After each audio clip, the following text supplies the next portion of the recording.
পাচ্ছেন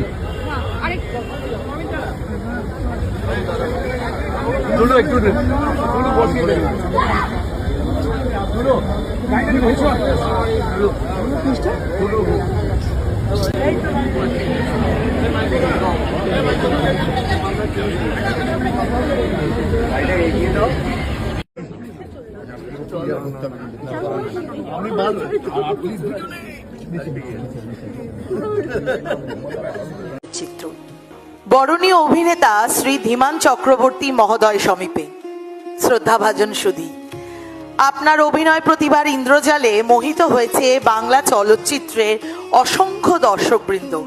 নির্মল হাস্যরস কিংবা গভীর মর্মবেদনা, যে কোনো মানবিক অনুভূতি প্রকাশে আপনার পারদর্শিতা অপরিমেয়। আপনার প্রাঞ্জল মধুময় উপস্থিতি সমৃদ্ধ করেছে চলচ্চিত্র শিল্পকে। কমেডি কিংবা ট্র্যাজেডি, সব ক্ষেত্রেই আপনি পারদর্শিতার স্বাক্ষর রেখেছেন অসামান্য স্বতঃস্ফূর্ততায়।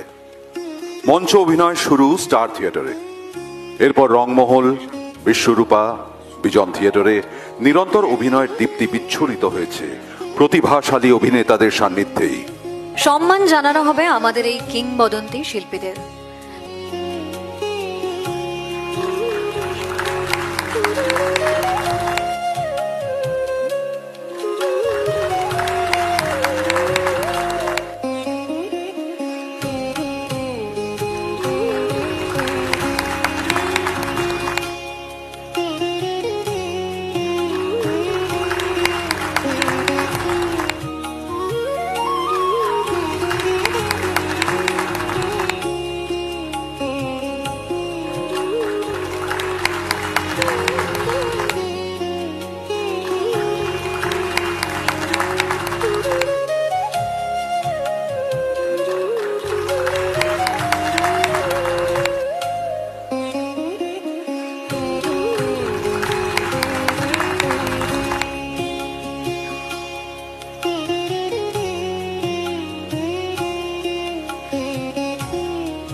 যে মানুষগুলি এখানে বসে আছেন তাদের সময়টা বা তারা যে সময় কাজ শুরু করেছেন বা তার আগের যে গল্পগুলো, সেগুলো কোথাও রূপকথা থেকে কোথাও কম কিছু নয়, এবং সেগুলো জানার আগ্রহ যেরকম সাধারণ মানুষের আছে আমাদেরও আছে।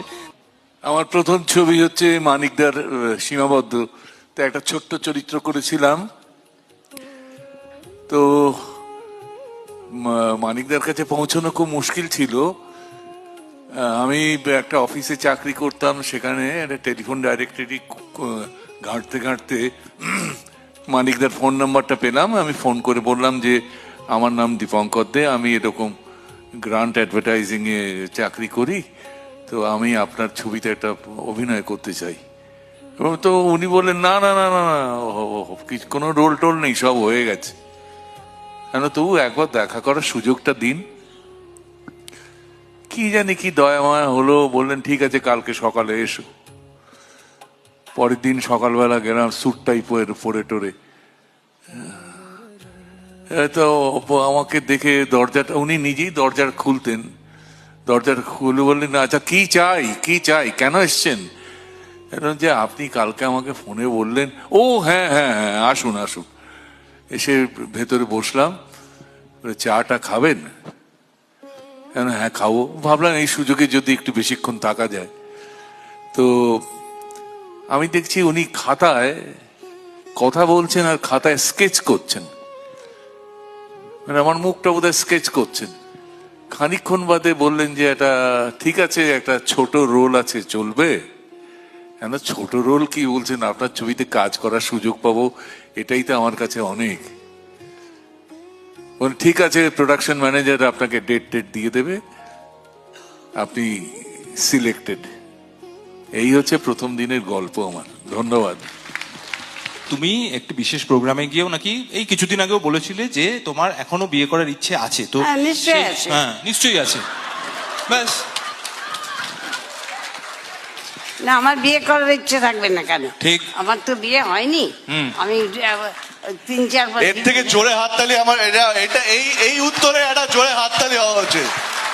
জীবনে ভালো মন্দ সবই দেখেছি, আর হেঁটেছি, শুধু ভেবেছি আর হেঁটেছি। অন্ধকার রাস্তা দিয়ে হেঁটেছি, আলোর রাস্তা দিয়ে হেঁটেছি। আজকে হাঁটতে হাঁটতে এমন একটা মঞ্চে এসে পৌঁছেছি যে মঞ্চটা ইট কাঠ পাথর দিয়ে তৈরি নয়, আপনাদের ভালোবাসা শুভেচ্ছা দিয়ে তৈরি। বড্ড বেশি একক হয়ে পড়েছি, কিন্তু সেই একক থেকে এক গোষ্ঠীভুক্ত হলাম এই ফোরামের মাধ্যমেই, এই প্রজন্মের মাধ্যমে। এর থেকে বড় পাওয়া আর আমার মনে হয় কিচ্ছু নেই। আমার মনে হয় আজকে এখানে যারা আছেন, আমারও প্রায় 40 বছরের বেশি হয়ে গেছে। আসলে আমি যেটা এদের সঙ্গে যিশুকে এবং আবিরকে বলেছিলাম একটু কথা বলতে,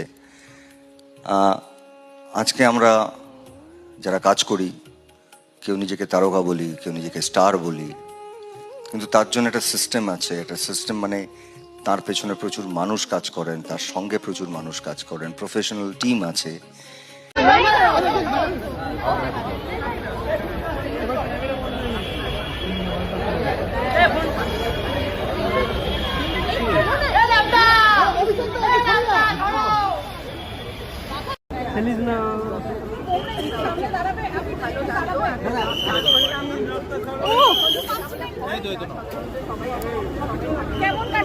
দারুণ দারুণ লাগলো।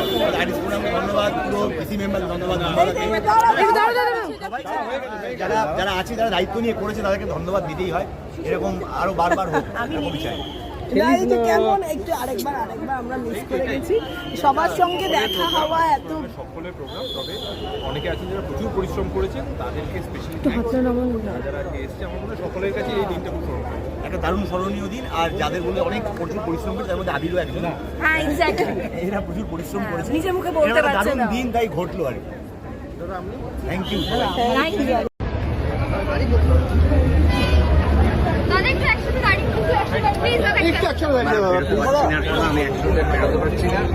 প্রচুর ভিড় এবং খুব স্বাভাবিক, অনেক রাত হয়ে গেছে এবং সবাইকে যেতে হবে। আজকে আমরা খুব আনন্দ করেছি, রাস্তা সব নাচানাচি করেছি।